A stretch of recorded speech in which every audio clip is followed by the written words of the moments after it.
than the rest of white men had in common. Like the cowboys and the Indians, if as long as the Indians weren't stealing the cattle or the horses, like they got along pretty damn good. But there was that same type of spirit. They're kind of nomads, kind of gypsies, or kind of Indian. Like a lot of like Charlie Russell and Teddy Abbott. Teddy Blue. Uh, they all talked about feeling a lot of kinship. They weren't afraid to kill an Indian, but they felt far more in common with the Indian lifestyle than they did kind of civilized life. And but that in the same way, the Indians didn't have a written language for a long time, so everything they knew got passed down through stories. Yeah. No, that's something else. But yeah, it's funny you're mentioning the Indians and all that stuff. I had mentioned that I had just started watching that in 1883. Man, that's something else too. That was Yeah. I you tend to forget how people used to live back in the day or how the pioneers did. I remember playing Oregon Trail as a kid on a computer, but I was just I was thinking, man, like the skills that Indians have and the skills that cowboys have, you know what I mean? It's something that can go a long way. That's how it started. That's how it started. How people started living and stuff, pretty much. Oh yeah. I'd like to.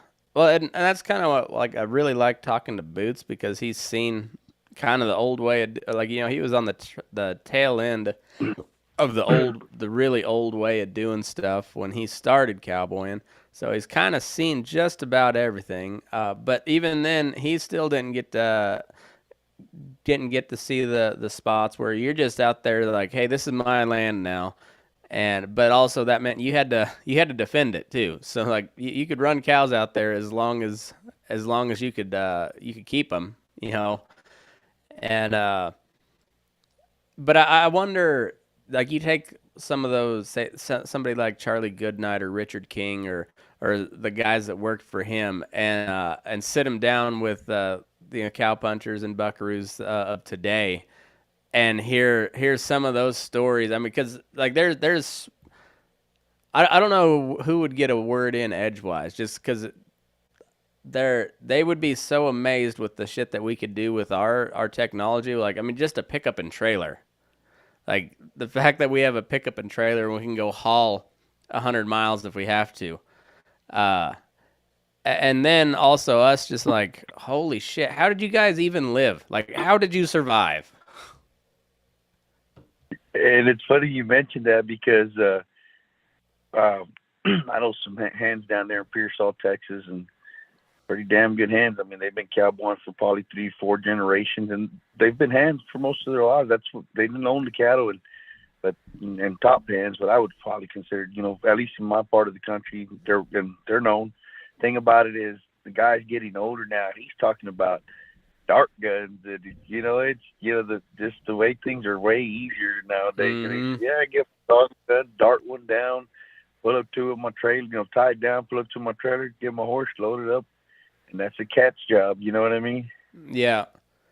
Yeah, it's Yeah. wild how much everything has just changed over the years, and but like there's still that, like, it took a certain type of person back then, like even back then people would have rather lived in the city than go out and I mean, because like we go out and like I go ride pins, but like your typical cowboy job, you'll go out prowl pastures and whatnot, and it's pretty rugged, pretty rough, but it ain't the frontier. I mean, it ain't the frontier. It's No, that's but like it's the so. rugged. Yeah, go ahead. Sorry. I said it's the rugged and rough plus the frontier.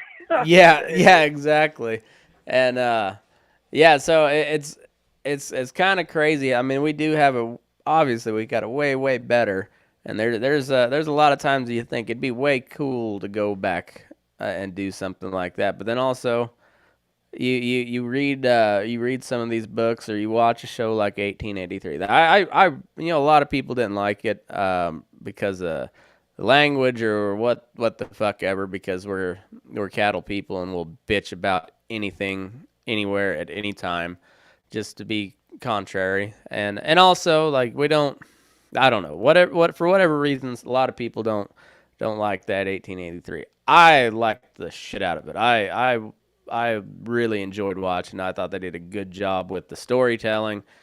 Um, and I thought they did a pretty good job as far as historical accuracy. Are they as good a writers and cowboys as we are? Probably not. But guess what?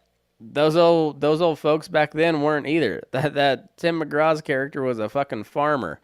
Like, he rode a horse because he had to, but he wasn't a cowboy. You know, like everybody rode, but there's people that can ride and there's people that can't. There's people that cowboy for a living that can't ride worth a fuck. You know, and but I just you see all that stuff, and like where you forget to boil your water one time and you shit yourself to death, and there's nothing really you can do to stop it. You just gotta hope you stop shitting at some point. And so I'm also really fucking glad I live now, because we know things, and we got shit that can clear sickness up and whatnot. But also, like, I do just miss that, like, as long as you're willing to fight for your life and what you got, like, you were fucking free, man. Like, you were free. Yeah, that's for sure. Yeah, he didn't have big government, that's for sure. That's for damn sure. Well, or at least not out in these areas. You might have had it back east a little bit, but out here, not so much. Yeah. Oh yeah, I mean, it'd be a while before you found out you had a guy with dementia in office.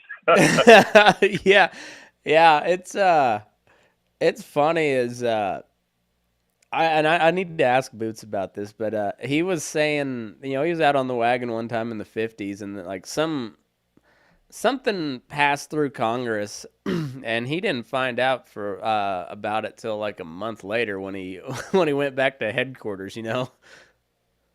Yeah. Yeah, it's just, wild.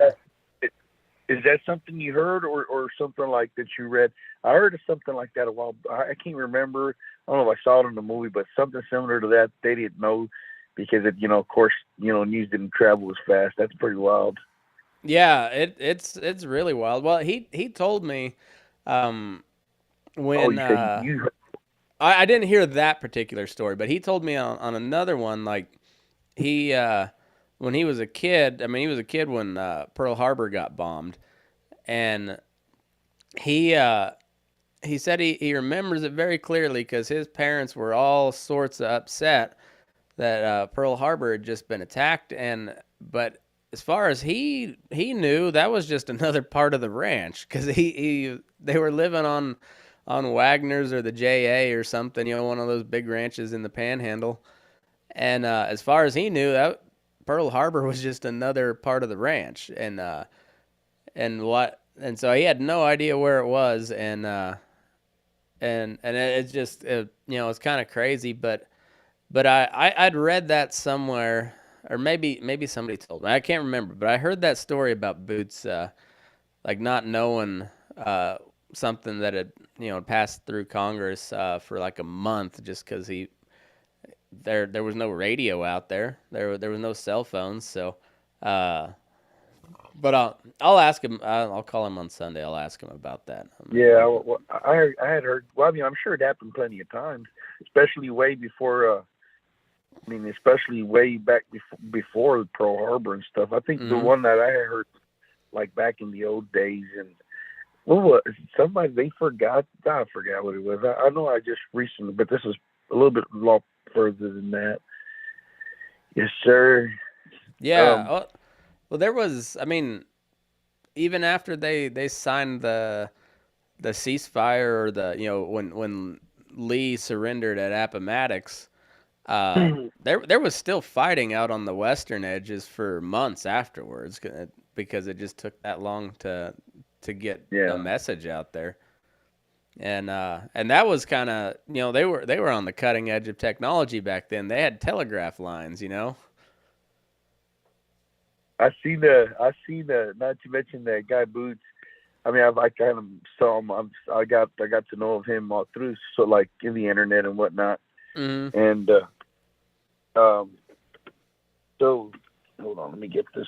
Yeah, so he was talking about the cell phone and how the cell phone changed the game. You know, that's like, I mean, I can imagine for somebody who's been around that long, it for sure changed the game. Oh man, and like for good and bad, like probably it's hard to say. It's hard to say mostly bad, because honestly, I think there's a ton of good. Like how many guys didn't have to crawl back to headquarters with a broken leg because they had a cell phone, you know?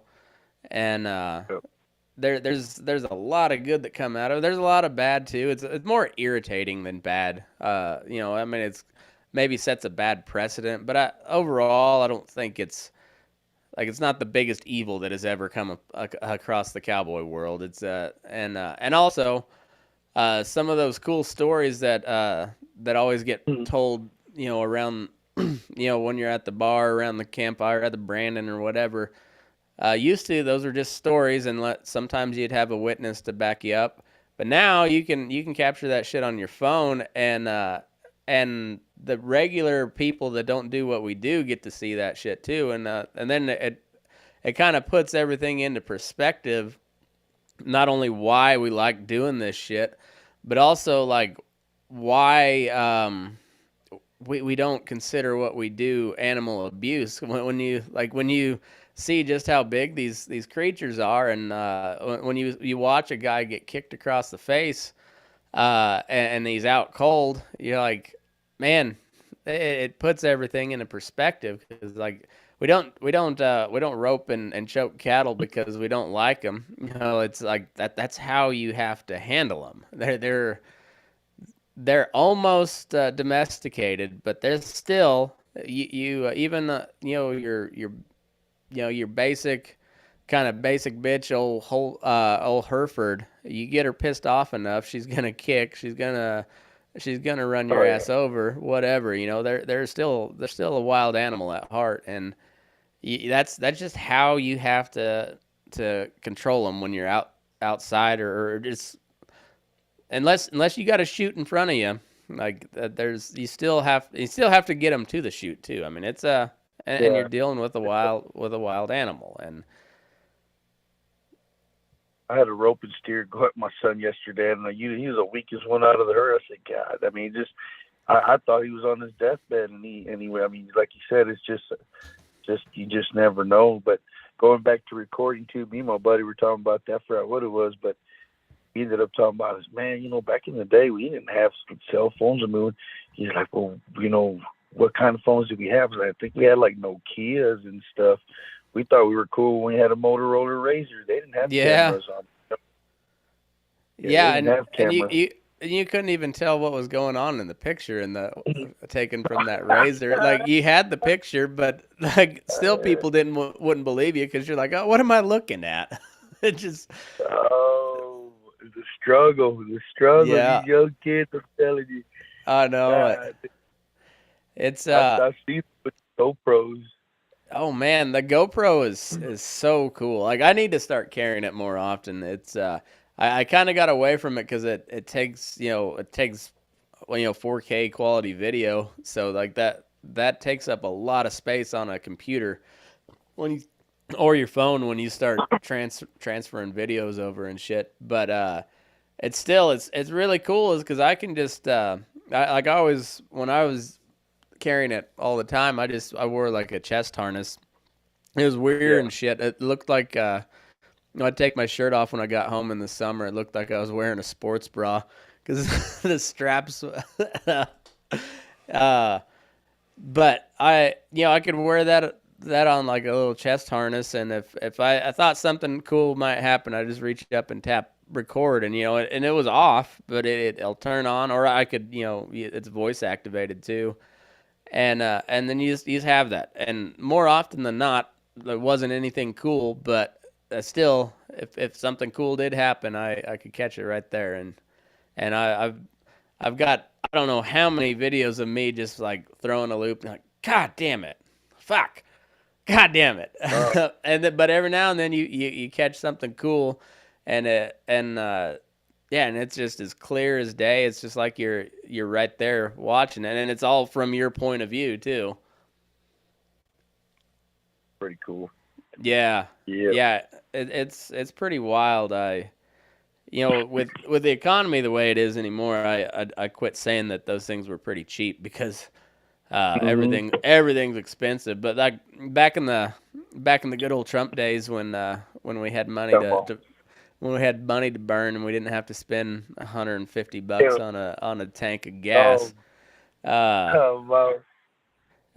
yeah, you could drop $300 on a GoPro pretty easy, and you got like the some of the best technology on earth, and guess what? Like they expect you to kick the shit out of it because that's what it's made for. Like they want you to beat it up, and it's still just like amazing what you can get with those, but it's yeah, it's wild. But then you also got to be careful what you post out there, especially if you work for somebody, because boss man might get mad. I had to pull down a video from TikTok the other day because my boss's boss somehow come across it, and bastard didn't even follow me back. Damn it.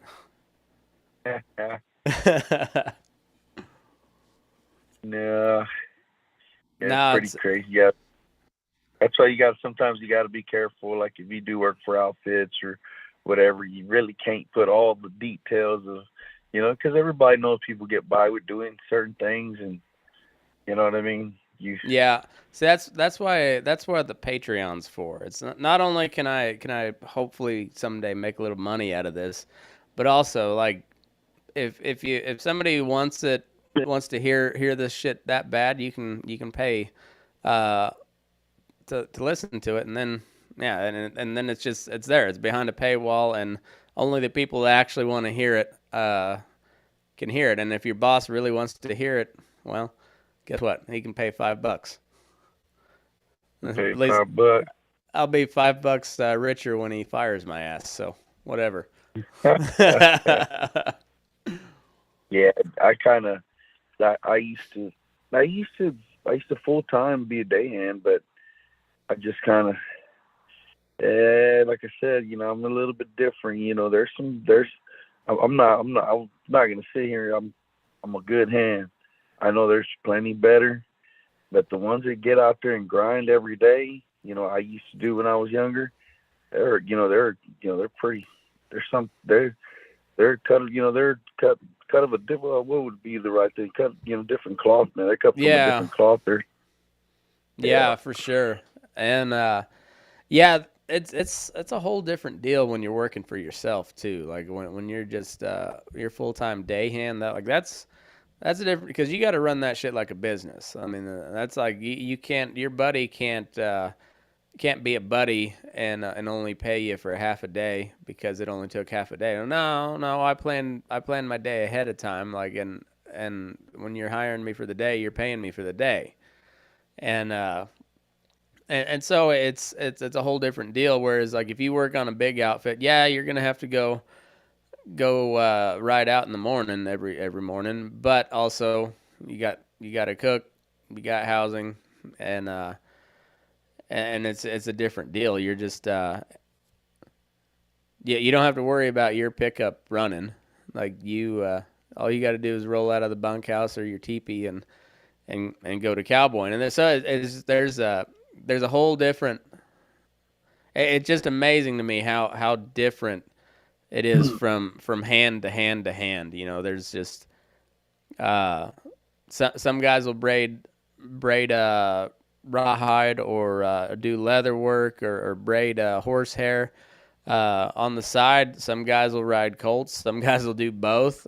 Some guys will write a poem, and it just they're everybody's got their own something different. Yeah. Well, and yeah, I mean yeah. You know what's funny? It's like I'll be honest with you. The closest to I've never had a feedlot, like a feedlot riding job. Mm-hmm. Closest thing I've ever had to that was I worked with this one outfit, but they also ran lease country, excuse me, and but it was just like registered cows, and obviously I'd work the cows. I was the only cowboy in that deal, so I'd doctor whatever had to be doctored, anything that was on the ground, get it tagged, whatever. Every once in a while, like ride the fence line, run a feed truck, and then I fixed a little bit of fence line as a young kid, but I've never, I kind of, as a young kid, I did a lot of fence line before I started doing a lot of that's how I kind of started.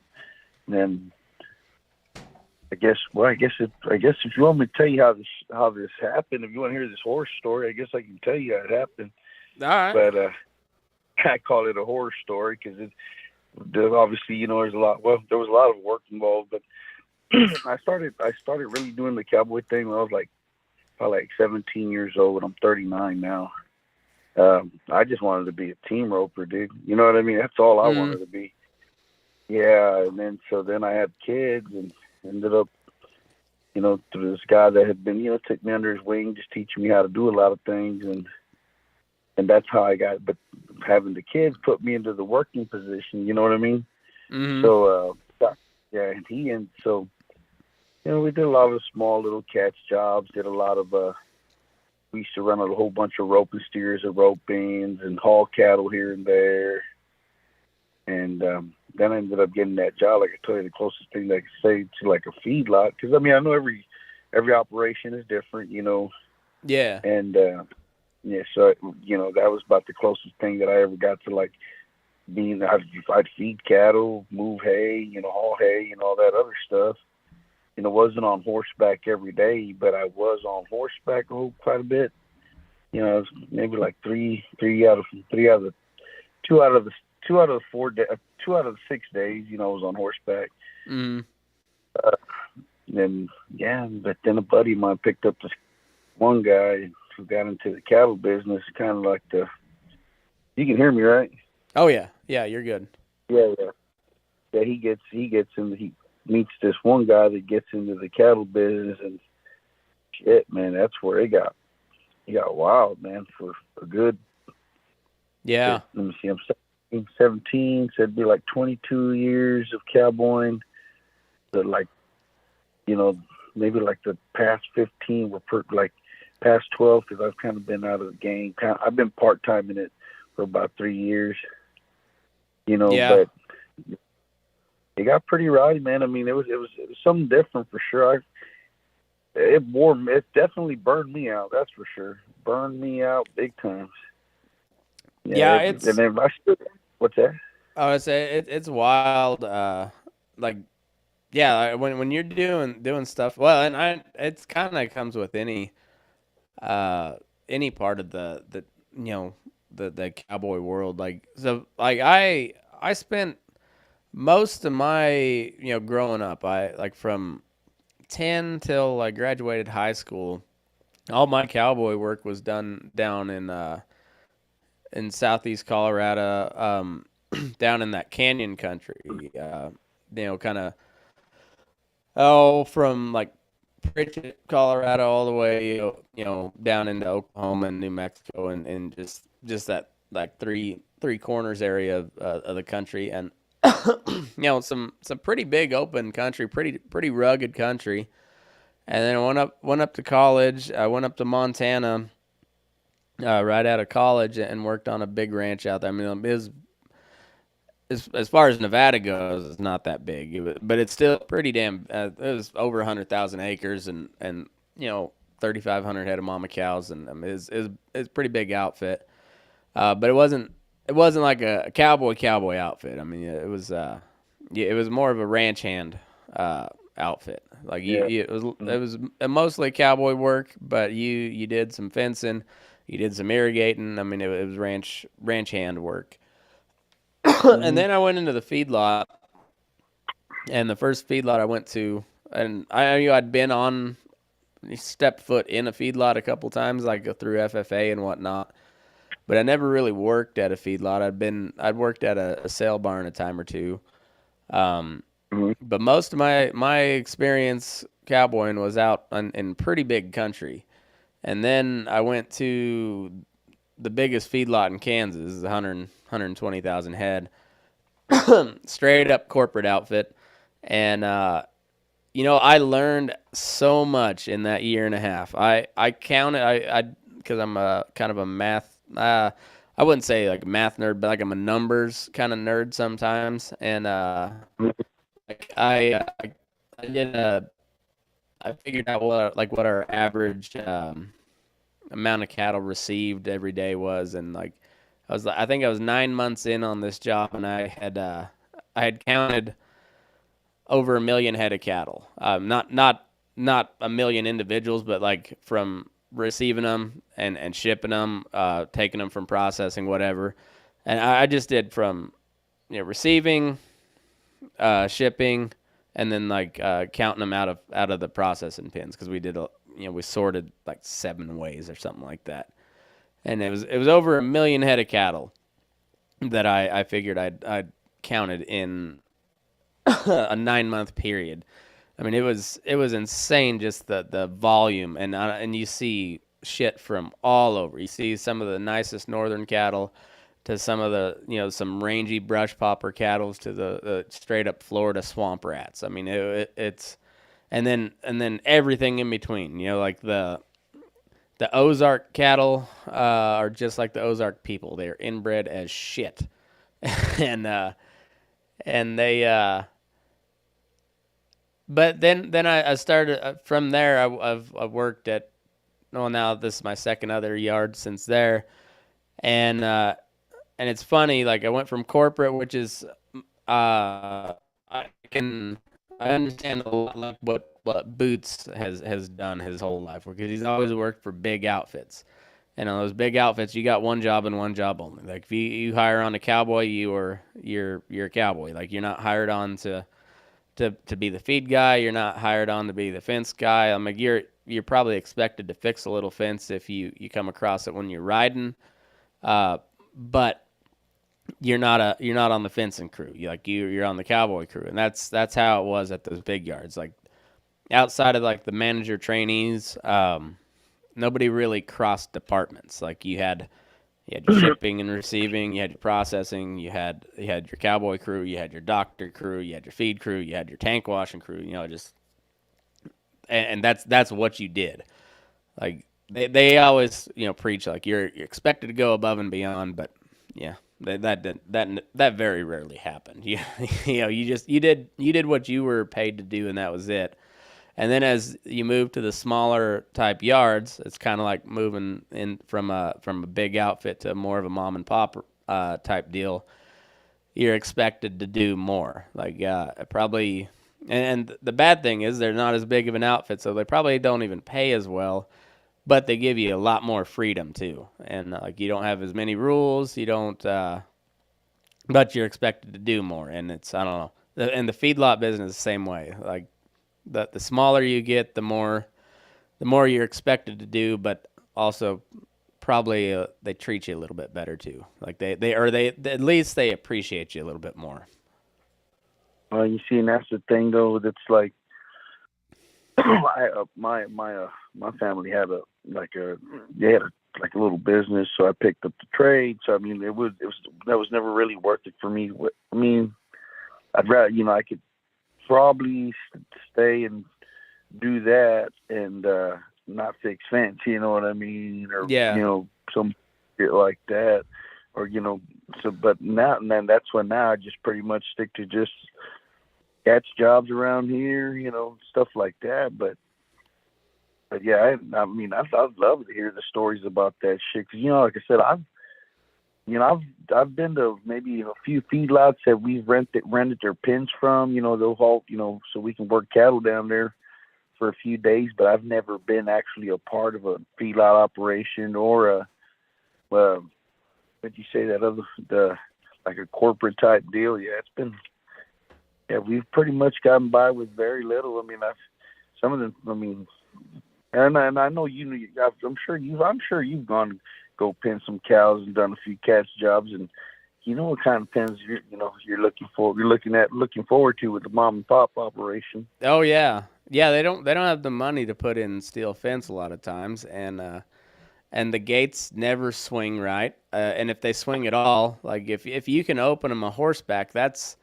like you're way ahead. You know, like if you can open a horse or your gate without having to step down and drag it, like that's a good day. Yeah, yes, you know what you're talking about. Yeah, yeah. We so I've had a like a freakishly unique feedlot career because I went from you know this big outfit up in Montana on the highland, living my best Monty Walsh life, just living in a bunkhouse during a Montana winter. That's something I wouldn't recommend. Like I think if you survive one of those, it definitely makes you tougher and kind of thickens your blood a little bit. So you can handle the cold a little easier. I still don't like the cold, but I can handle it because I've been through like I know nothing where I'm living now or back home. There's nothing a winter can throw at me in this part of the world that Montana can't just like laugh and be like, all right, hold my beer. Well, let's see what I can do. Like Montana's a different beast. Um, Yeah. and then yeah, I went to this big corporate outfit and like just for the like to give you an idea for the sheer volume of cattle that we'd get. So you probably heard about the Flint Hills run, like the Flint Hills of Kansas stocks. I don't know how many feeder or stocker cattle in the summer, but that tall grass prairie can support a ton of cattle. So they pack them in real heavy during the summer, and then the from the end of July to like the first part of September is the Flint Hills run, and that's when everybody starts shipping off of that tall grass. And like we had one contract there at at Five Rivers from it used to be called, or before I got there, it was called Panther City Cattle Company, and they owned a bunch of ranches there in the Flint Hills. I forget what they it's like El Coyote Ranch or something like that. But that one contract was for 30,000 head. 30,000 head of cattle coming off the Flint Hills, and it was all within a month. So averaging 1,000 head a day that you're receiving just off of this one contract, plus all the other Flint Hills contracts that came in. And we typically didn't work Sundays when I started there. It was on the processing, shipping, receiving crew, and the Cowboy crew would typically unload cattle on Sundays for us, and so we typically didn't work Sundays. But Flint Hills, like you'd probably get called in, and I unloaded, weighed, and pinned 42 loads of of cattle in a 3 hour period. I mean, it was fucking insane. Those trucks, they'd start rolling in about noon, and it was just solid line of trucks coming up that driveway till about 4 o'clock in the afternoon. I mean, it was just nonstop. And then from there, I went to, it was also a corporate yard, Cactus Feeders, but it was a lot smaller. It was like about 35,000 head that we ran there. And then like a year and a half into that, they came in and fired 30 people or laid off 30 people, and we shut down our finished feeding operation, and we started running cow-calf operation in the feedlot. And I spent I guess like 3 or 4 years. I was there almost 6 years, and I think 4 of those years was when we were doing cow-calf. And we started with like 650 head of mama cows, and at one point we had 7,000 all in the feedlot. And we had 3 different calf crops. We had like your traditional January Kevin heifers there towards the end. and then we had a spring crop and a fall crop. And if you weren't calving out, you were processing or you were weaning and breeding, and it was just nonstop.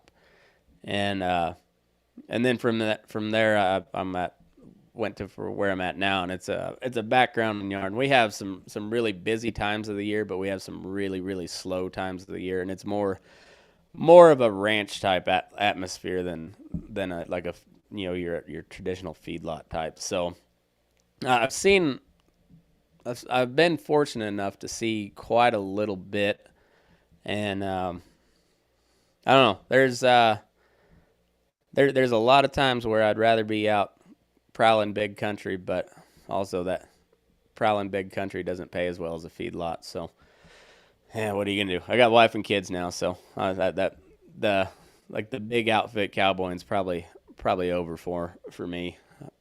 I'll get to go day help or something here and there, and that's kind of like my true cowboying gig is just getting to day work here and there. So let me ask you a question. I mean, what kind of cows do they run up there? You know, do they ever run like Bramer types and, you know?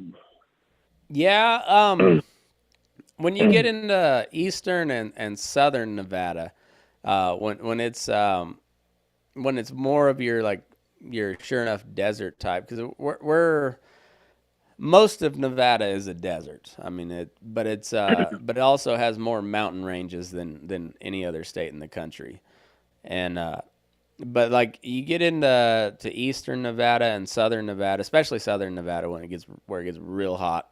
Yeah, they run a lot of rangy Bramer types, and but I mean, you know how the market is now.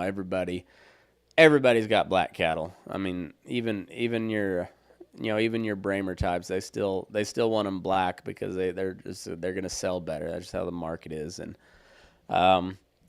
and yeah, then you get up into your high country here, and then you get your your typical northern type cattle, Angus, black baldies, and you get a few Charolais and Hereford, but yeah, it's you get some eared cattle in the southern and eastern part of the state, but here where I'm at, it's mostly English and continental types. Yeah, I was curious. I said, man, God, I mean, I know how crazy they can be sometimes. I'm just wondering what they'd be like out there on some mountains. I don't think they'd be much fun. I don't know, those Bramer type. I've always noticed like the straight Bramers, they'll move. Like you have no problem getting them to move, but they're not all that waspy for the most part. They're pretty docile. But you cross them with in particular if you get like the continental types, like if you cross them with a Charolais or a Limousine or some of those, like, man, something goes crazy in their brain and they get kind of fucking mean. You're spot on that, because I mean we've made that observation too. I mean that's what we work, a whole bunch of Brahmas but most importantly we do mess with a lot with like the Tiger Stripe with your Bradfords, Bradfords, and it's funny you say that. I mean you'll have more trouble with the Tiger Stripe than you will with the full breed Brahma. Hell yeah. Yeah, it's crazy because like if you take a Hereford and a Bramer, like they're honestly two of the most docile breeds on earth. Like you can't hardly get a Hereford to move, and you can't stop a Bramer from moving. But they're typically not gonna try to run your ass over, either one of them. But then you cross them, and my God, that is one of the meanest animals on earth. Like they will straight up come hunting you, and yeah, it's a good thing they don't have teeth. It's a really good thing that cattle don't have teeth because, man, they did fuck. That's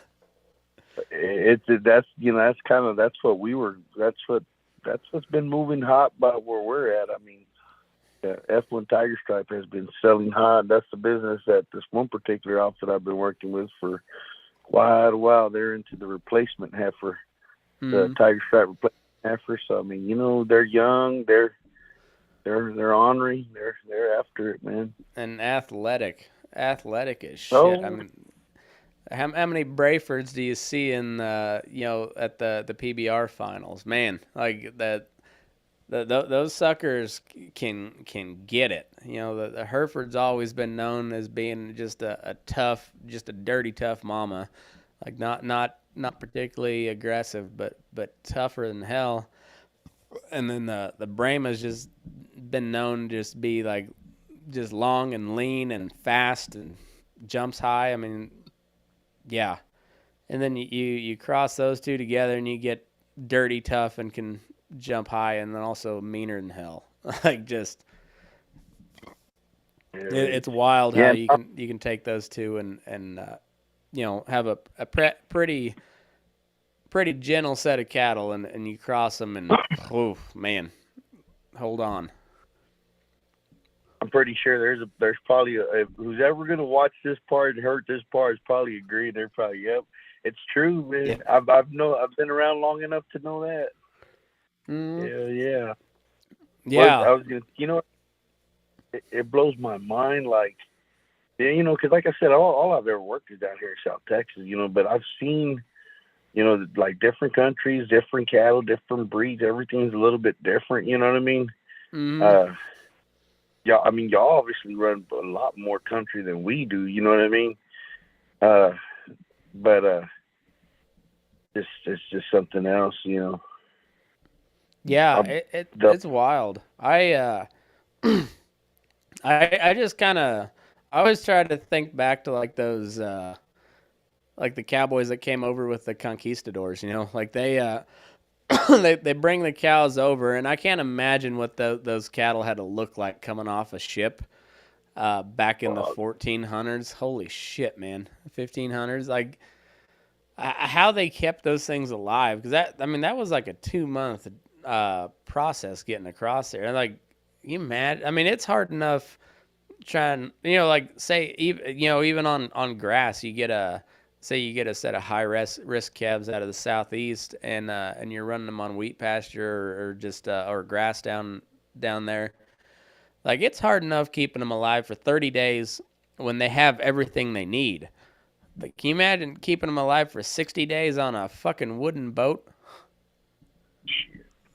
And it probably wasn't as big as I think it is, that wooden boat. Shit. No, not at all.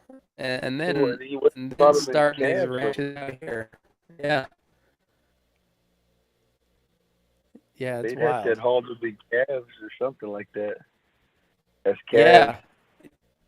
You had to have, I think. I mean, yeah, but then you still have to have a milk cow too, and yeah, it's insane. Like, when you're bringing cattle over, crew can eat a whole lot because most of your space on your ship is going to be taken up with feed for your cattle, and yeah, that had been tough. And then you turn out in a brand new world nobody knows anything about.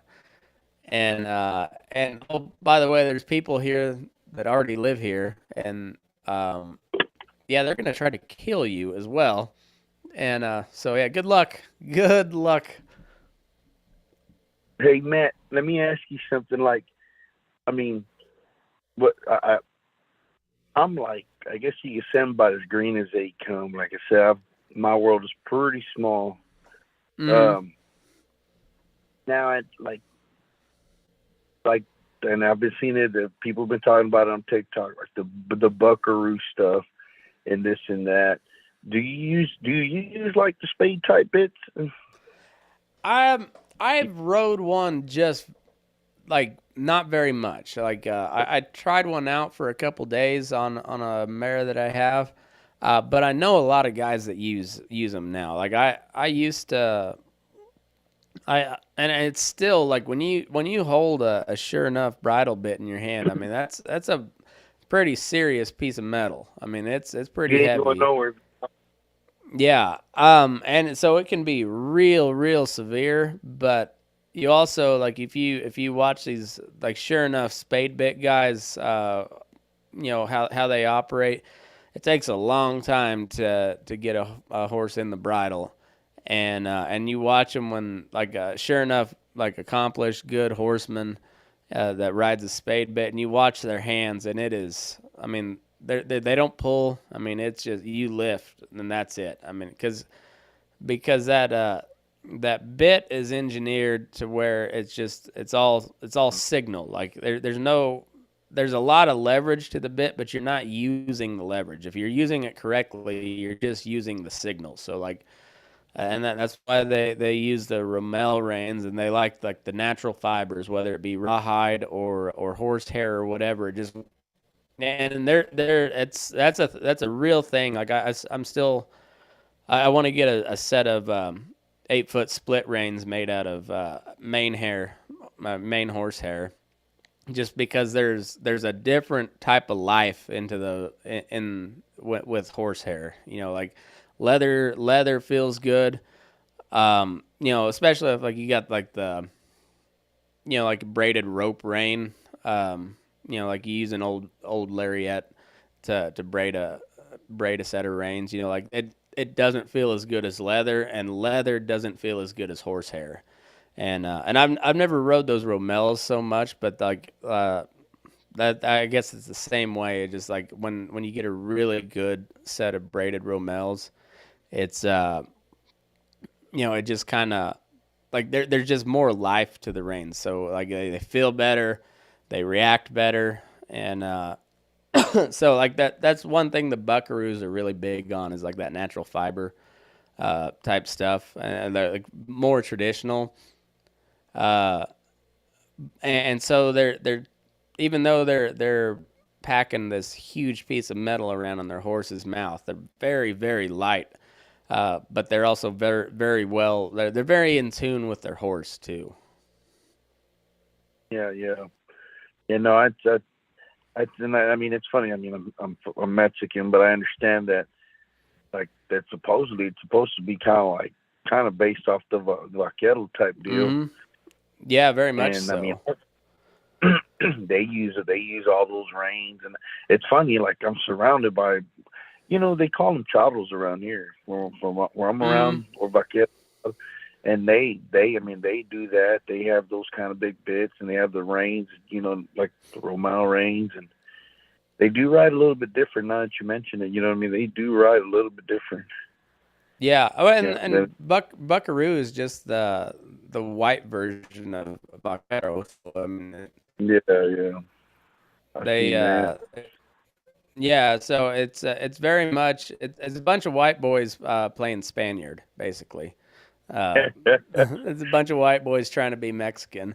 Yeah, Is kind of what the Buckaroo deal is, and but there's also like and it's the same way with punchers. Like there everybody respects the tradition, except they have a different tradition than the folks where we grew up, and Texas in particular, and then like and up and towards to where I grew up in the Great Plains area, like you didn't place a whole lot of value on a silver bit. Like you wanted a good bit. You wanted one that felt good in your horse. You wanted, but like you weren't hanging a bunch of silver on your headstall and your saddle. Like you might have a buckle, like a nice buckle, but your saddle's gonna be rough out, and it's gonna be pretty plain Jane, and like it's more like utility based, where the you know the more you get into the buckaroo, the vaquero style, the more,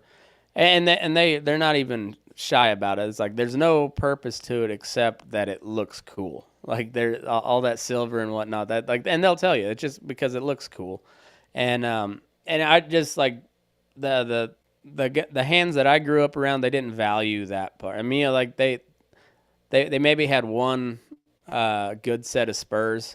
But if they had to go work, it was just like whatever, just an old set of spurs and a little grazer bit. That's what we used, and or like yeah. Boots was always talking about. most of his head stalls were made out of old Latigo because you just didn't let the Latigo go to waste, so you just cut it down and make a couple of head stalls out of it, and that's why like the puncher style is known for like those big honking head stalls that cover half of your horse's head, but that's because they just were reusing a Latigo. Yeah, yeah, just yeah. I mean, me, I like I said, I find I'll I've I've caught a few, I've caught a few, but I will say that I kind of don't do much of the trends. I do whatever's comfortable for me. You know Yeah. what I mean? Half the times, you'll see a lot of guys. I wear tennis shoes when I go. Even when I work out in the brush, I'm gonna be. I guess you can't ever be too ready in case you fall off the horse and you gotta pull a little bullfighting moves or something. You got your tenny runners on, but yeah, I'm pretty simple when it comes to stuff like that. Yeah. Yeah. Well, at that I worked with well, I still work with a lot of Mexican guys. I don't have any Mexican guys on the Cowboy crew anymore, but I used to have a ton of them on the Cowboy crew back home, and then but there's a lot of Indian guys out here, and that's the same way. Like you never know what you were gonna see. Like if you hired a Mexican guy, like you had no idea what his outfit was gonna look like. You didn't know what he was gonna pull into the yard with his horses. You didn't know what his horses were gonna look like, and he might have an old barrel racing saddle with rubber stacked on the horn. You never know. Like it just I don't know some if of I'd these. go like that. Well, yeah, but just like they don't care. Like they're getting paid to do a job, and if it works, it works. And a lot of the Indian guys are like that too. They're wearing tennis shoes and like a basketball jersey or something, and can out rope everybody in the bunch. No, yeah. It's just Well, wild how different it is. it's fine. Well, one of my biggest things is I wear size 13 triple E, so it's hard for me to find a boot that's comfortable. Oh yeah, you But got a big ass foot. now that you mentioned it, one of the first persons that I ever saw was wearing tennis shoes and Roper was a white boy. It was pretty cool, crazy ass white boy. Roper some bitch too though. Oh And yeah. he had tennis shoes. I said, "That's hillbilly some bitch right here, man." Yeah, I guess that's the way it is. Well, Yeah. and you know what's funny is, I mean, nowadays a lot of these little day laborers, they're into hip hop music and wear these little flat lid caps, and it's a little Oh bit yeah. different now. It really is. Hey, I gotta take a leak real quick. We'll pause and I'll be right back. And for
We're back now.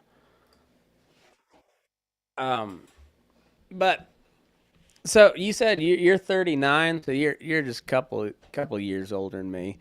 Oh, you see what I thought you were older than me. I guess cowboying is a rough life. I see. I started going gray when I was 17. So I've got a well, what I'm 30. I guess 30. I'll be 37 this year. So I got 20 years worth of gray hair built up. I I just look. It's funny when I went to college. Everybody thought I was like the middle aged guy going through a midlife crisis coming back to college, and no, I'm swear I'm 18. I think it's probably the beard and the mustache. But I used to I used to have a mustache in high school, but then now that I'm older, I'm like, fuck that. I'm trying to look young as I possibly can. Yeah, I uh, see. I I don't shave my face very often because it makes me feel like I've got a real fat face, and I got pretty chunky in college, so I'm a little self conscious about how my face when it gets all round, and so even though I can't grow like I grow a pretty good goatee and mustache, but like the rest of the facial hair doesn't come in very well, and I still don't shave it. Just so I don't want to look like I got a big old fat face. And as I said, but sometimes them chunky guys can rope, man. You gotta, fuck shit. yeah, I uh I can rope enough to get something done. I won't ever call myself a roper. Like I can get a job done, and it may take me several loops to do it, but I'll figure out a way to get them, and I'll run them down until they stop, and then I can put my loop on their head, and then we're good. So, do you do That's funny. You were, talking about loops. I was, and once again, TikTok. TikTok's controversial, man. It's I about as know it. controversial as last year's election, but 2020's like 2022. What is it? 2020's election? Yeah. Yeah. And uh, but they're big loops. Like I get the whole big loop thing, and I get that, but like I'm just. I mean, so in some cases it's badass. I've been noticing like I was just saying it works in certain places, in certain places it doesn't. Hmm. But I have seen that big loop work when they rope. I forgot what kind of catch it is, but you catch the two front legs and obviously Yeah. just At figure eights. So like you neck them, and you typically have one of those braided rawhide Hondas on with it, so the tip of your loop is way heavier. So when you rope them around the neck, that Honda will hit, and then the loop will flip over, a turnover, and then yeah, they step through it like that. I've never been able to do that on purpose. yeah I've had it yeah happen one time, but I don't know how I did it. it is what it is. Shit. But what is it? So what? I mean, but as far as obviously, I know you know how to throw a loop. I mean, you're in the business, so you do like what do you? Are you like a 60 foot type rope guy, Yeah, or do see, you like? I started out just carrying a regular head rope. Just I always liked the softer rope, so I'd usually carry a extra soft or a double X soft, and then I learned. I guess I learned dallying, but I started tying hard, and I've told this story many times, so the regular listeners might get tired of hearing it, but fuck off, you can hear it again. Um, when I was in the feedlot there at Syracuse, Kansas, doing that cow calf deal. We were tagging calves, and my brother-in-law was working for me at the time, and he roped this big calf. I mean, he was pushing 300 pounds, pretty big sucker and lively, and it was a long fucking day, hot, and he's like, hey, can you come heel this thing? And, yeah, no problem. And I was tied on, and so I went in and I picked, and I'd never heeled tied on before. So like I went in, scooped two, and went to the horn, and I had that horn knot on there. So like I was going like I was just regular dally, and the next thing I know, like my coils got real hot and tight on on my offhand, and I was like, yeah, if I'm gonna have my offhand get banged up from roping, like I'm not tying on anymore. So I haven't tied on hard since then. But and then I moved out to Nevada, and a lot of these ranch rodeos out here, since it's more buckaroo country. Um, they're pretty strict on the rules, and so a lot of them won't allow rubber on the horn. Like you gotta have mule hide or latigo, or some sort of slick horn for a lot of these rodeos out here. So I was like, well, I guess I better figure out how to dally on a slick horn. And then I got to playing around with it, and like in the winter, the summer and the winter when we're real slow, like we have pretty much nothing but Holstein heifers, and that's the best roping practice ever. And so I got to where I was playing around a little bit, just letting rope slide and figuring out how to use that extra rope. So I carry 60 foot, and I rely on a thick horn, but I ride like a it's more of like an Arizona type. It's a low moose tree. I like swells. I rode a wade for a little bit, and I like them. They're comfortable, but like if something busts into, I want some swells in front of me. Yeah, yeah, yeah. That's one thing about handling bigger ropes. I mean, we don't use them very often around here. Well, I don't use them. At least I don't. And my other buddy who I've been running with for we, and I can't think of anybody that I've worked with who's ever had one. I mean, I think the longest one that I had was like a 40-foot rope, ranch rope. Yeah. I mean, but yeah, I imagine letting all them damn coils run would be a son of a gun. But as far It's as tied on, go ahead. Go ahead. as far as tied on, or or doubt it, there's just pros and cons. You know what I mean? I feel like I can handle a cow a hell of a lot better if I'm dallied versus being forced to be tied on. I can get closer a lot easier, whatever it takes. But Yeah. when I'm doctoring something, be tied on. That's funny. That's a lot of things too. It's just like down here, a lot of guys, what they do is, well, I've seen a lot of guys do a lot of dumb shit, but I have seen some guys like, for example, tie down a cow, and drive the trailer about 200-300 yards or whatever, maybe no more than 500 yards or whatever. I've also seen guys try to drag a cow somewhere, and that's usually not good when, you got it roped around the neck. But No, that usually doesn't work very well.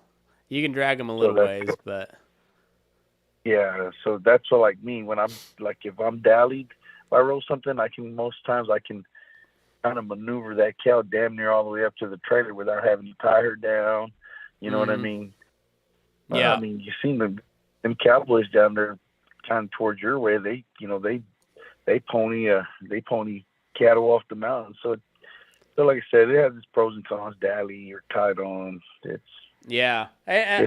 Most of it has to do with where you're at and what kind of terrain you got. Because if you're in real brushy country, especially, I mean, like you get in that mesquite country of Texas, like yeah, you might have a clearing where you get two swings and you throw, and if you don't catch her, that bitch is gone.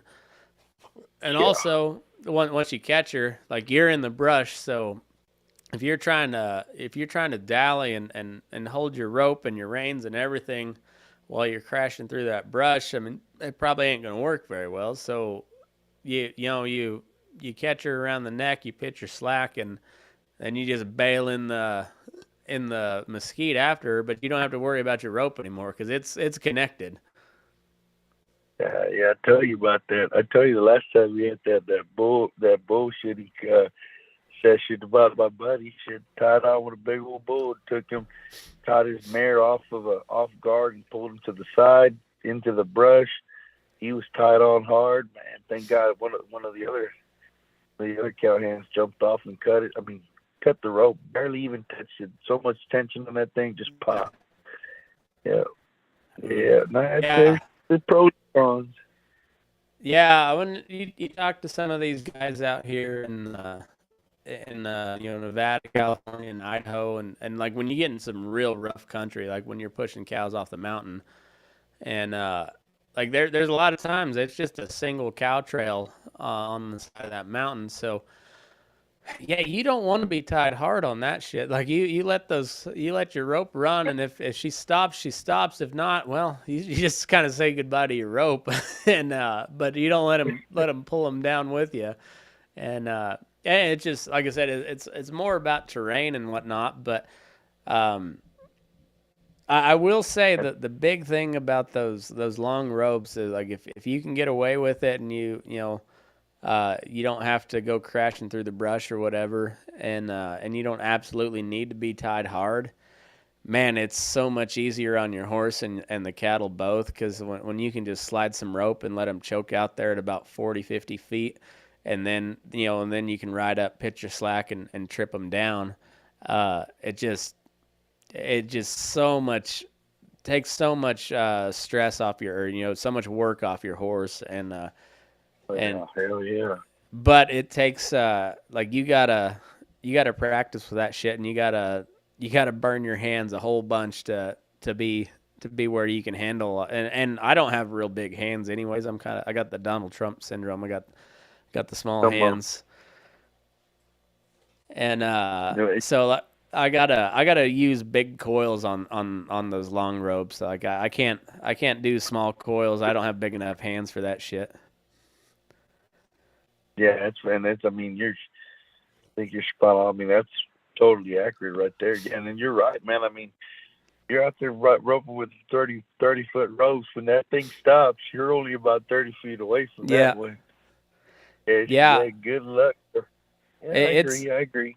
it's really cool though. Like I said, once you kind of figure out how to slide some rope and not pinch a finger off it, it's pretty damn cool to just slap a loop on and just you set your horse down and just take like one wrap and just let it buzz through there, and then just slow him down. I mean, that's the cool thing about that Charo thing, and I never really knew what it was meant for until and it was through like Instagram and TikTok is guys talking about why those Charo competitions exist now, and it was all to catch wild horses because you didn't want to break a leg.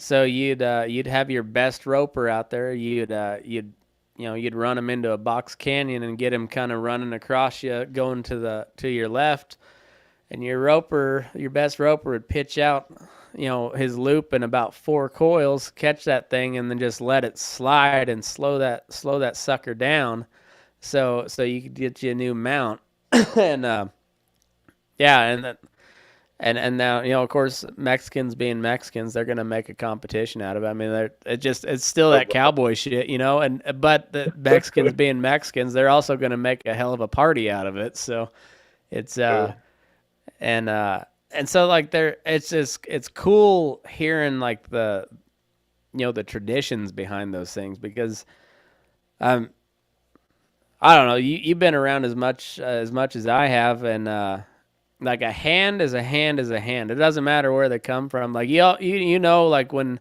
they blow to something, or if you're asking them to, like, you're trying to get one through the gate or something, and when that guy just moves to the right spot, or just goes right to the hip and slaps one on, you're just like, I all the other bullshit about style goes out the window. You're like, oh, or this guy knows how to handle cattle. Like this guy can cowboy a little bit, and then it's on, because then we all know what the fuck we're doing. Well, and I'll tell you, you're 100% right on that, because I mean, we've had these guys around here. They're more like I guess rodeo chattels, maybe you want to call them. But that's all they do. They don't work beef cattle. They don't do, they're not doing any of that. They're just basically just training Charo. for their little. Yes. Well, there's been some times where we've been short hands, and we'll call them. you can't expect them to know how to move a herd too much. They do know a little bit because they are around it, but I guess what do people call it? I've been seeing this word on TikTok, stockmanship. They may not be up to par in their stockmanship, but them son of a bitches can throw a rope, and I've seen it, man. Oh yeah. Yeah, so it's like a hand is a hand. It's when you need it for sure. You know what I mean? Yeah, I've seen it's these kind of boys. like you get those team roper types. Like they may not Mhm. know how to get that cow through the gate, but if you say, "Hey, go rope that bitch," and they're yeah, they'll rope it. And what you like, it's kind of up to you after they get it caught. But Oh, but they'll catch that shit, you know. And like there's always like what being able to rope really well is like that's a skill that is always gonna like you may not have to do much. It's like being a really good bronc rider. Like you might not have to do anything else, but if you can get the nastiest horse gentle down enough to where your other hands can ride it, that's a skill and that's something that's gonna pay. It's the same way as just the fact that you can rope anything anywhere. Like you may not be able to hold a roe deer, you may not be able to sort, but if like when they say, "Hey, go rope that bitch," and you can get it done, like that's very valuable. that's it. And it's funny. I got this buddy of mine, and I'm once again, there's the same family I mentioned was talking about from Pearsall.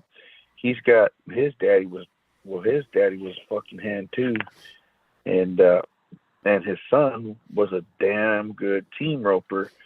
But he worked a few feedlots. His own thing is, he was just kind of, he was not that good of a horseman, you know. And I remember his dad, me and him were always competing because we worked together for a good 5 years. So, Mm. you know, he always understood that. Well, he competed with me, I with him. So, you know, we'd go out there and rope cows, and he'd get mad if I'd catch it or whatever. But anyways, his dad, you know, had a horse one time, and he wouldn't let his son ride it. You know what I mean? But he brought it for me to ride it. So it's like, yeah, that like horsemanship and stuff like that. You know, not everybody's got it. Some people can rope, but they can't ride horses and even like that. I've seen team ropers when we go out there, and yeah, they'll get a loop on it, but after that, they don't know how to,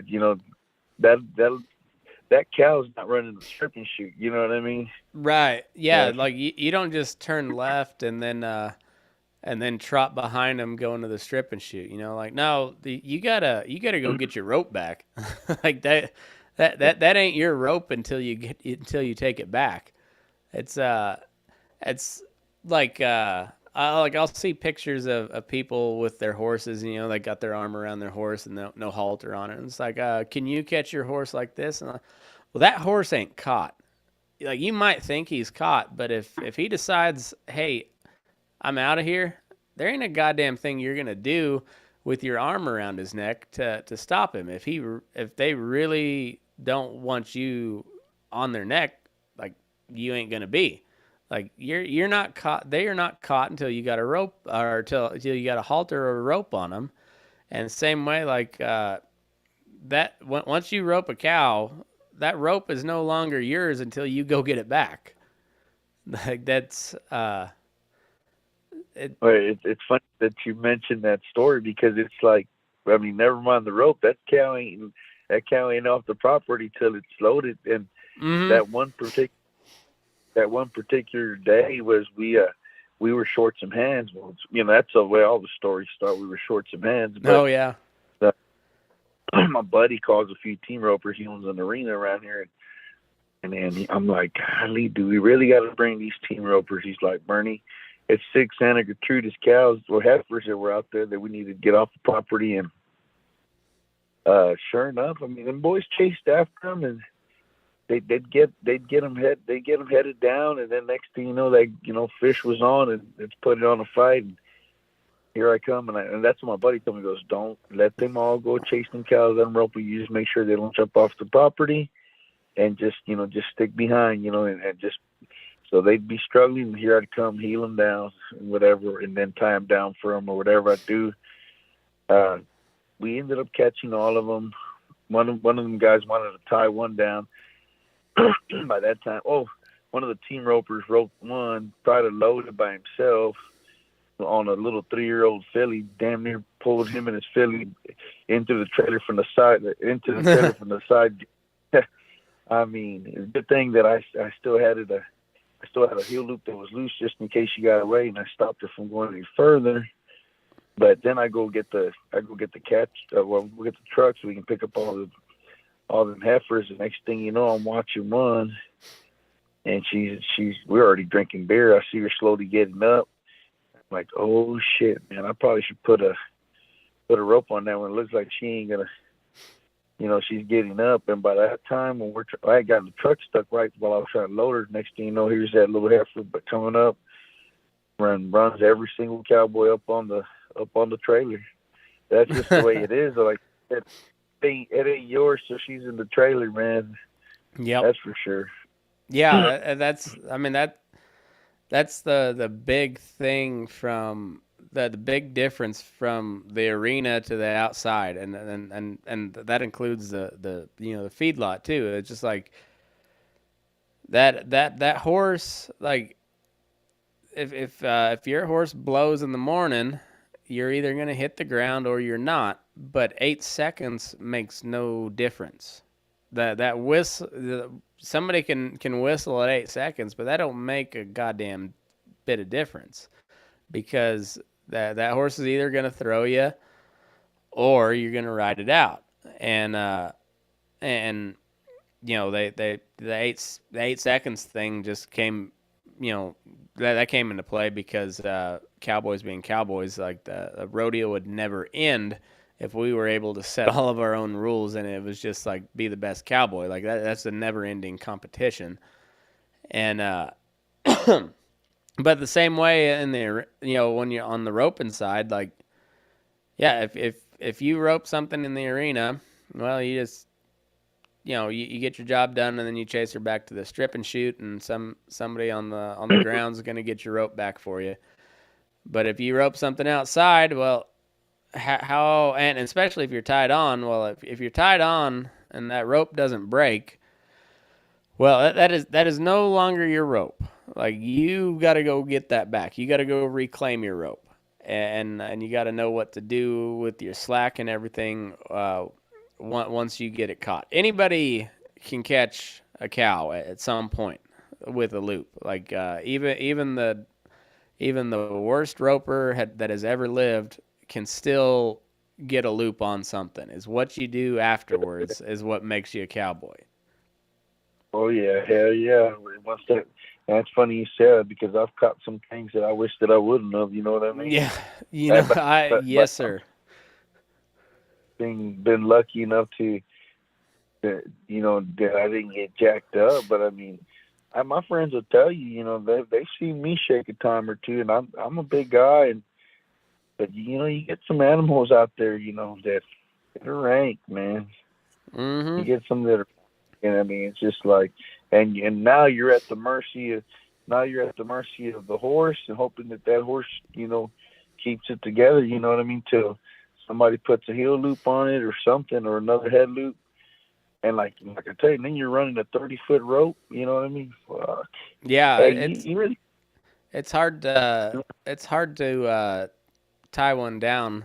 I mean, like you can always bust one, but like to do like the proper trip where you pitch your slack and ride around them and tie up the catch their back legs and trip them down, like that's pretty tough to do on a 30-foot rope.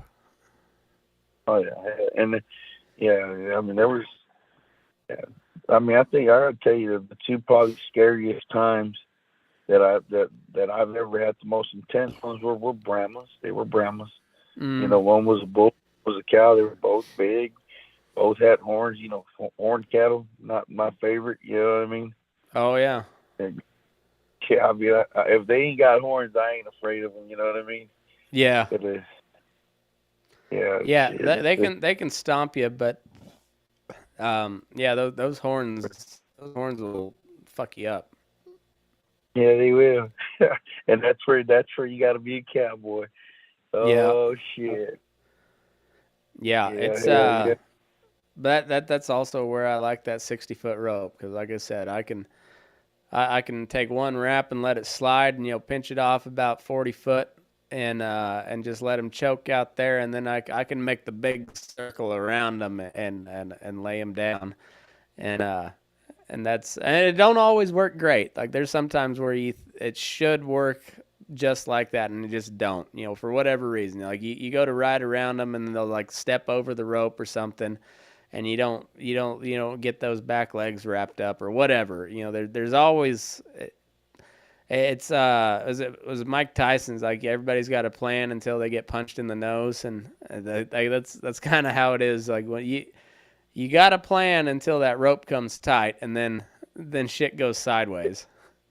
If you get lucky, maybe you'll get tangled up while you're hauling ass away from Yeah, it. no shit. I tell you that there was one time I was just putting cattle like it was kind of lazy afternoon type deal, and we had doctored and we'd doctored quite a few cattle that day, and then we were the way we do it, a lot of feedlots you put them in a hospital pen and you'll take them home a couple days later, but we treat them and go straight back to their home pen, and we doctored quite a few, and it was a pretty good day. And those are always that's my favorite part of the day is putting cattle back because it's like I like to ride my young horses then because you get to do some sorting on it, and it really teaches you to respect the cattle because your horse doesn't know a goddamn thing, so you got to give him a lot of cushion to get it done because like if you're sorting on your good horse, you know how it is like all it takes is one little step or even a head fake to turn something back and then or to move to the side. But you're on a colt, uh, you need about 2 extra seconds to make that movement because you're riding a snaffle bit or bozell or whatever, and also you're probably hammering them in the shoulder to try to get them to step over. And yeah, Yeah, you it's need that. I forget where I was going with this story, but Talking what about were respect the cat. oh yeah, and yeah, but then there's some cattle, and especially when they get hot, you know how this goes. When they get hot, they ball up and they don't move, or they're going somewhere and they don't care about the horse that's standing in front of them. They're just going to go. And Yeah. I've seen some guys like some pretty green guys that have a pretty nice horse. Uh, just get you can look at him. They got that deer in the headlights look when one of those some old Bramer type cow or steer that just is hot and on the fight and it's like fuck you. They're not even trying to take you down. They're just like no, I'm going there. I don't care that you're in my way. I'm coming over the top of you. And and when that happens, you just see eyes go big, and you're just like ah. And but it's and on a green horse like that can go many different ways, and most of them aren't good. Yeah, 9 times out of 10, they're not good. Yeah, like every now and then you'll actually get one that's like that has just like that natural instinct, and they'll be able to step where they need to. But like you said, 9 out of 10 times that horse is going to get broadsided by a little sickly, angry steer, and a lot of those horses don't really recover from that either. They Yeah. every time you try to sort something, they're backpedaling from you. Like it's Yep. And I've um I've been that. yeah. So but I've always liked that part of the feedlot is and a lot of guys will bitch about it because because it's afternoon and it's hot. But I'm just like this is basically team sorting that we're doing here in the afternoon, and we're getting paid, and you don't even have to be good at it. Like you don't have to win to get paid. Like we're basically going to a team sorting where we're still drawing a check every time, regardless of how you Yeah. do.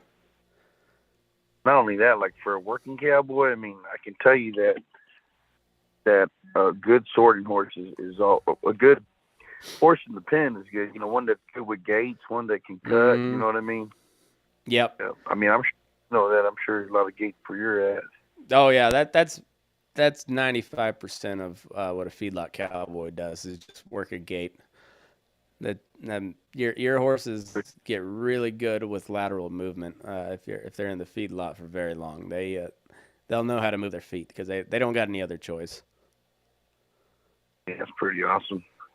Yeah, it's you know you can sour a horse pretty easy in a feedlot, but you can also like you can cram a ton of knowledge in a horse in a real short amount of time. Just taking them through feedlot pens and just doing your normal feedlot stuff. And if you got a horse that's got any sort of cow sense to him, that shit bumps up about 10 levels just because I mean it's just all repetition. God dang.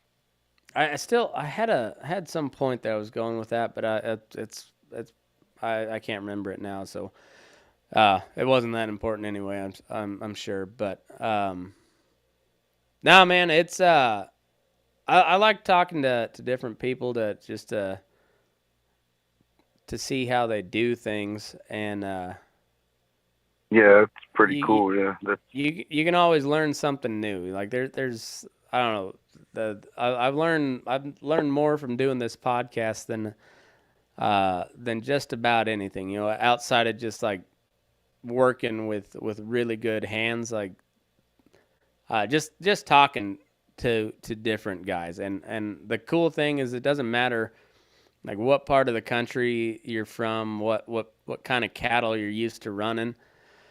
At the end of the day, there's still horses and there's still cows, and it's still the same type of people that take care of them. And so, regardless of what your style is, like you can always be like, hey, how do you do this? And the guy's gonna like if that guy doesn't know what you're talking about, he's either not a cowboy or it's just because it's a completely different part of the world. But generally, like that you don't have to clarify on a question. You can ask a guy like, "Hey, what's this? You know, like what rope you packing, or are you dallying? You tying hard? Are you on slick horn? Whatever." And like, are you loading in trailer, or are you crossing creeks? What you know? And there's like you know something about him because he rides horses and takes care of cattle. yeah. I was that's like the way they work. Like I said, the way they work up north, it's so different. Like for me, I've freaks me out. It's totally different than what I do. You know what I mean? I also heard that even like the elevations make everything different down there. You know what I mean? When you're higher up there, that the wind, you know, so it's a whole lot of different deals over there.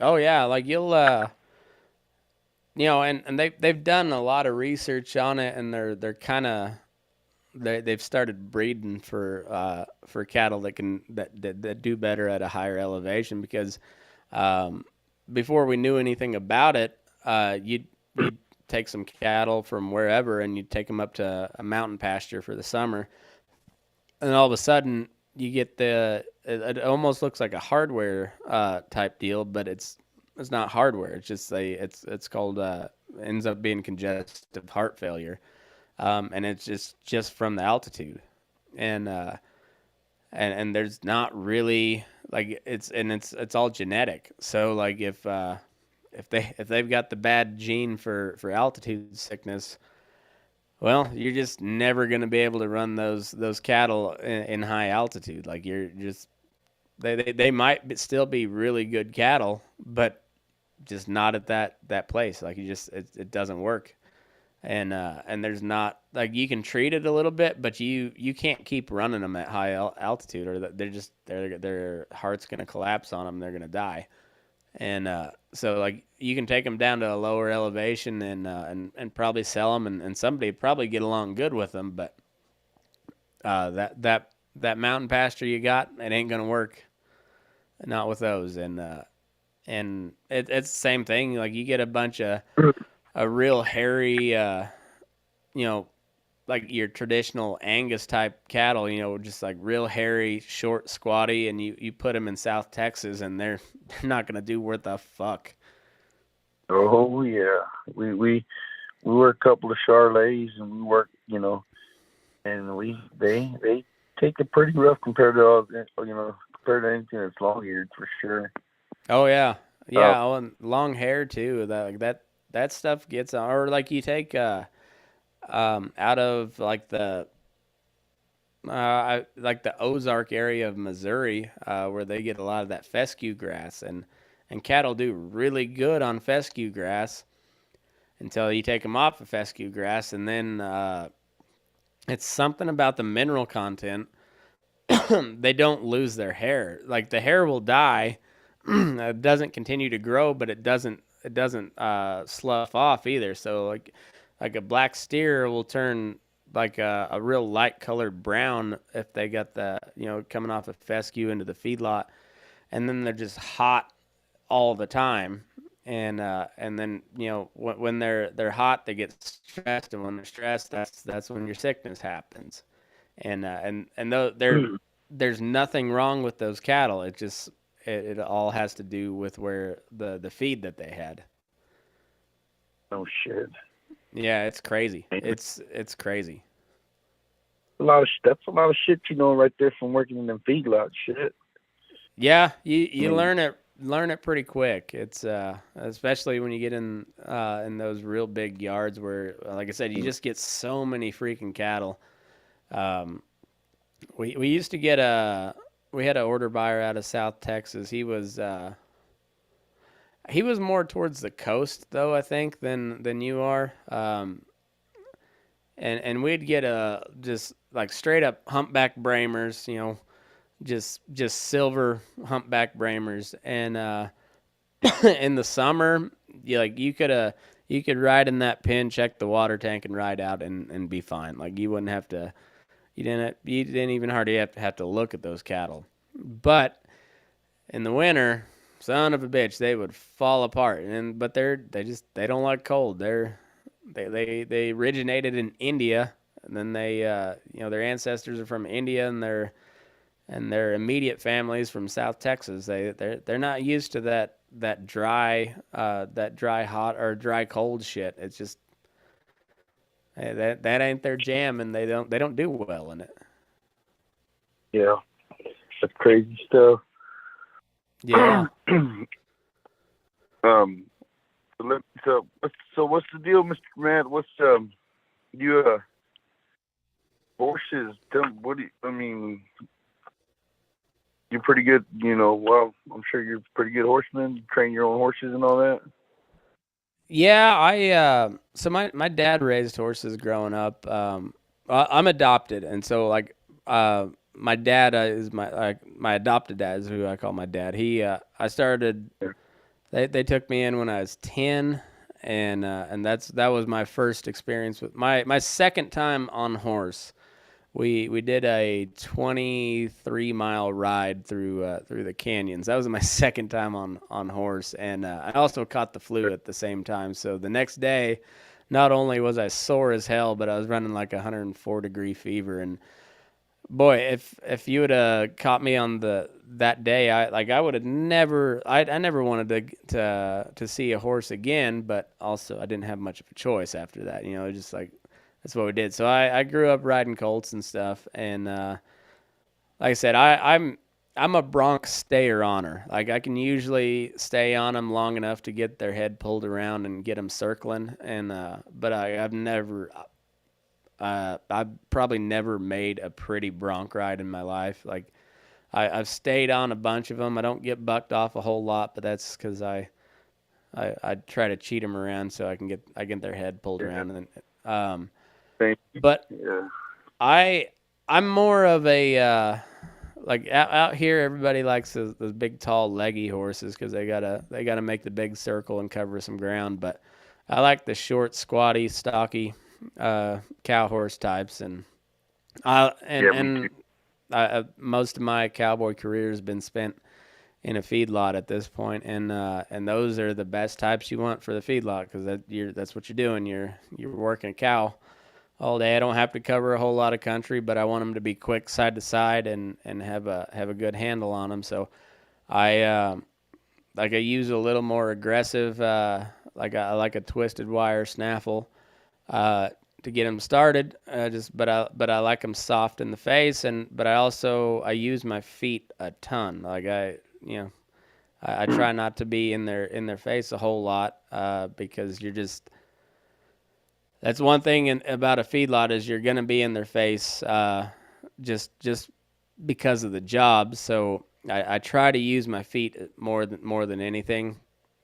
Just because of the nature of the work, you're gonna be in their face, and you know how it is. The more you're in a horse's face, the worse the horse is.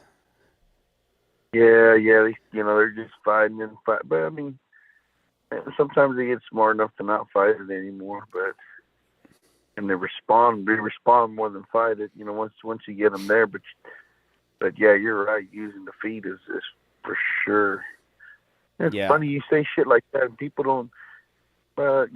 It's funny we're having this conversation, and it's like you see a lot of people these days in the horse business, and they'll say shit like has done ranch work or da da da. But there's little details in or at least in your conversation that I can see that it's not just not just some Facebook post, you know what I mean, or some bullshit, you know what I mean. Oh But yeah, no. you're right. And that's one thing I think what's it has enabled me to get guys like you on the show because I may not be the best hand. I know I'm not the best hand, but I've done the work and so they're like what I'm asking about. Like I'm not trying to be your like your Instagram cowboy. Like I had plenty of chances to do that before I started this podcast. I started the podcast because I thought guys like me and you don't have anything to listen to talking about this type of shit. Like you can read some books and you can talk to your buddies, but like when you're out there working or you're driving to a job and you want to listen to something, like I want to listen to some cowboy shit every now and then, and because that's what I Yeah, do for a living, and it's in a feedlot, but like I've also been outside, and I know how this shit works, and but I like to talk to guys like you that we have a completely different style of cowboying. But like I said, at the end of the day, we still know what the fuck the other guy's talking about because it's the same job at the end of the day. And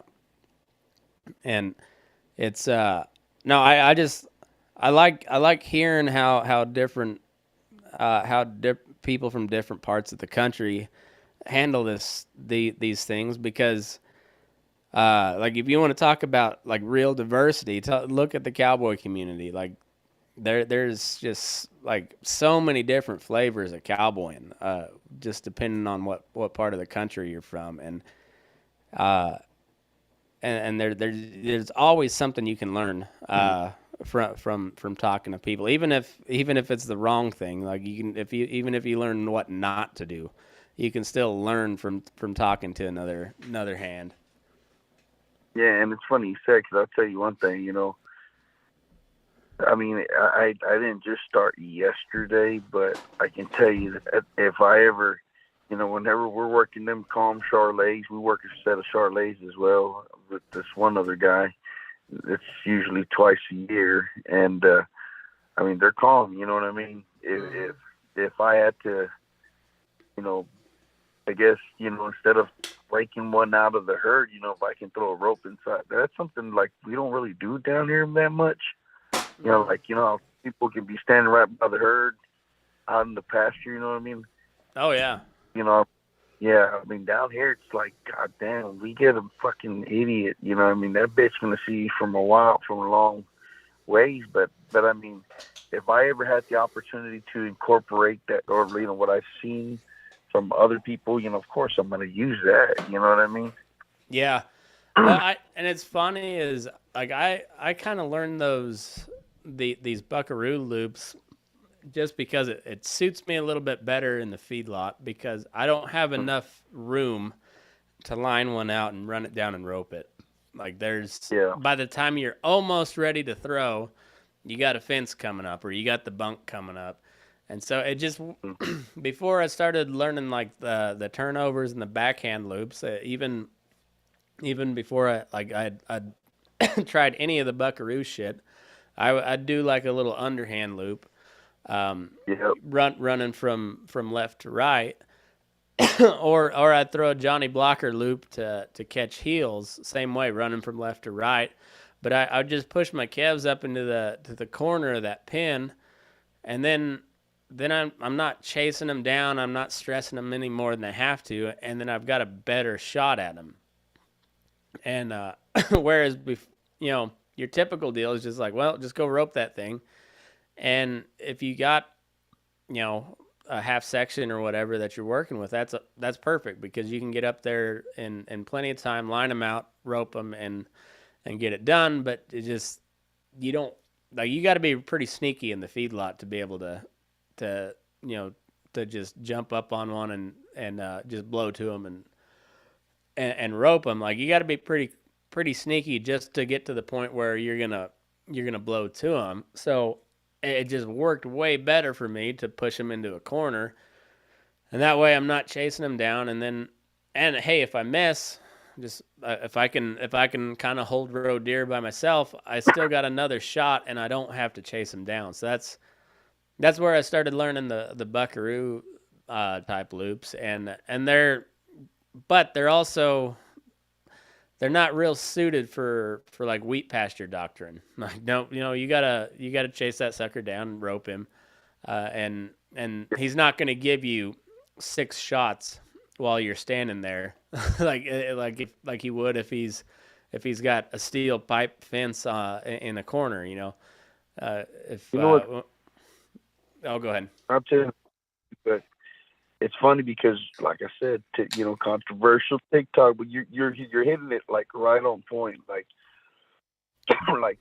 where they work, how they work, where they don't work, and I mean, be honest with you, I've never really given it any thought, but I've been stuck with what I've known, but I mean, you're definitely breaking it down, like.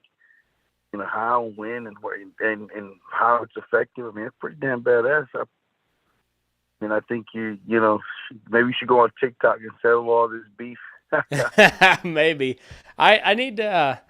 I've been looking at TikTok here more lately. I've been dragging my feet because I have one, and like my stuff does pretty well. But when it comes to social media, I'm more of just a meme guy, and memes don't really translate to TikTok very well because you got to have a video, and so you can do like the slideshows or whatever. But I think I'm gonna just have to start carrying my my GoPro more, and then I need to just like start putting up clips from these podcasts on TikTok more because they do pretty well. And as far as like being able to just actually share stuff, TikTok's probably the best platform for that. Every other platform is so like they censor the shit. Like TikTok, as far as I know, like they don't shadow ban you. Like they'll pull stuff that they don't like pretty often. But as far as I know, they don't shadow ban you. Like I've got 20,000 followers on Facebook.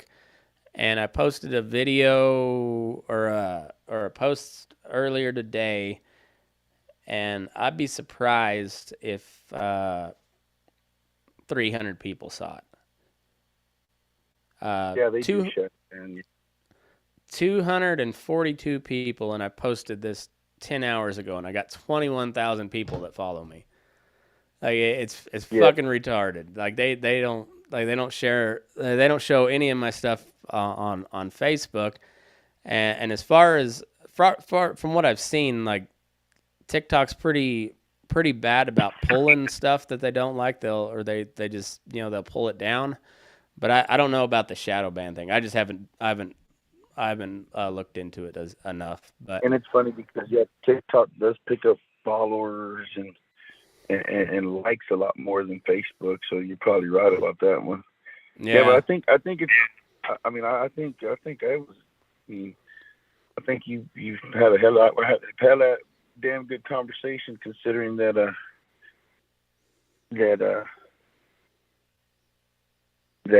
I'm sorry, I got a neighbor pulling up. No, you're good. Going. Yeah, I think the way you break it down, the the needs for certain things and all that. Yeah, that's something that right now for sure that on Facebook is being like, I mean, on that TikTok, it's like everybody's talking about, buckaroos versus punchers and this and that. But you got to know everything's got its time and place and stuff, Yeah, that's for sure. Like everybody likes the rivalry. And I'm kind of torn in between the two worlds anymore because I grew up puncher style, and now I live out here in buckaroo country, and I'm just really a hybrid of the two. And but I love the rivalry. Like I'll always my first instinct is to talk shit on the buckaroos just because, even though I'm carrying a 60-foot rope and I've got a mule hide on my horn, like I'm still like, if I'm gonna talk shit on anybody, it's gonna be on the buckaroos first, just because I grew up in Southeast Colorado, just in cowpuncher country, so those are my people, and so I'm gonna stick with them. But I'm still gonna rope with a long rope and a slick horn because I kind of like it, and I'm I've got some silver in my collection now too, but I'm also very careful with it. Like it's not my everyday using bit. It's but also at the end of the day, like we were talking earlier, and we probably it's probably getting it's late your time, so we'll kind of. I think we'll wrap up on this, but like a hand recognizes a hand. Like just the way when they get in the saddle, and like when it comes to go to work, you can see how they carry themselves, and you're like, all right, I don't have to worry about that guy. Like I don't have to bark orders at that guy. I can tell that guy knows where to be, and that's more than anything. Like I hate having to continually direct people as to what to do. Like I'll explain it to you, and then after about the third time of explaining it to you, like you're obviously not going to learn it. So I'm going to just go ahead and consider you no help. and and so like I don't care what they're packing as far as rope goes. I don't care if they're wearing chinks or armitas or bat wings or bells or shotguns. If they know where to be at the right time, and when push comes to shove, if I need somebody to come in and pick up two, and they can do that, then like we get along just fine. Yeah. I can definitely drink to that. Yes, sir. Well, Bernie, I really enjoyed talking to you both times. Like I think you're a pretty interesting fella, and you got some. I like talking to you. So anyway, I appreciate your time, man. This has been a fun time again, and yeah, you're welcome back anytime. Like I consider you amigo now, so we'll. Yeah. Well, we'll have to see one of these days, man. Maybe we in podcast. We're supposed to go work some cattle, I think, sometime this week. It's getting pretty rough over here. There ain't been no rain, and like I said, I heard that. It was about 100 degrees yesterday, so that just makes things drier. And it's funny, we're talking about it. We're fixing go pull some calves off some Charolais cows. So maybe one of these we'll have to get a podcast going or something. Straight from the cattle pens. Hell yeah, I'm down with that. We'll stay in touch, and I appreciate your time, man. You're welcome back anytime. Thanks everybody for tuning in, and move your ass. We're burning daylight.